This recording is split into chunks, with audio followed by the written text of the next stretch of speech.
Chers membres d'Église et chers amis, bonjour. Au chapitre 4 du deuxième livre des Rois, le prophète Élisée va secourir une veuve menacée par un créancier qui veut réduire ses deux fils à la servitude. Par l'intermédiaire du prophète, Dieu va bénir cette famille en multipliant le peu d'huile de parfum que la femme possédait encore, remplissant à partir de ce peu tous les vases que cette femme aura trouvés auprès de ses voisins. Je vous lis le dernier verset de cette courte histoire. La femme vient raconter tout cela à l'homme de Dieu. Celui-ci dit « Va vendre l'huile et paie ta dette, tu vivras, toi et tes fils, de ce qui restera. » 3 temps dans cette phrase d'Élisée.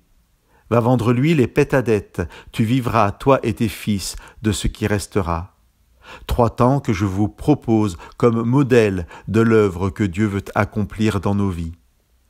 Tout d'abord, va vendre l'huile. Imaginez qu'Élisée demande cela à la femme au début de l'histoire, au moment où elle lui dit qu'elle n'a chez elle qu'un tout petit peu d'huile, c'est-à-dire avant le miracle. Il y aurait de quoi s'offusquer. Mais bien sûr, cette demande d'Élisée arrive après le miracle, après que Dieu ait magnifié ce que la femme possédait.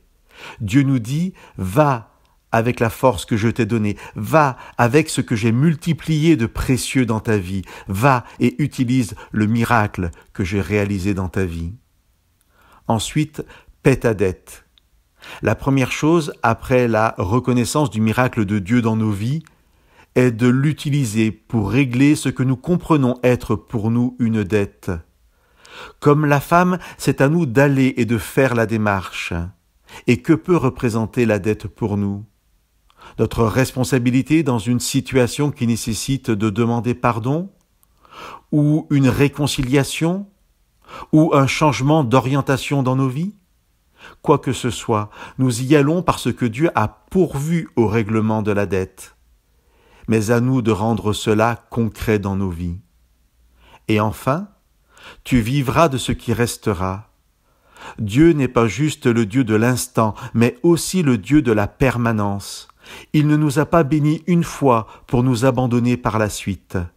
Son miracle, son œuvre dans nos vies, nous permet non seulement de reprendre pied, mais nous assure aussi la continuité de sa présence.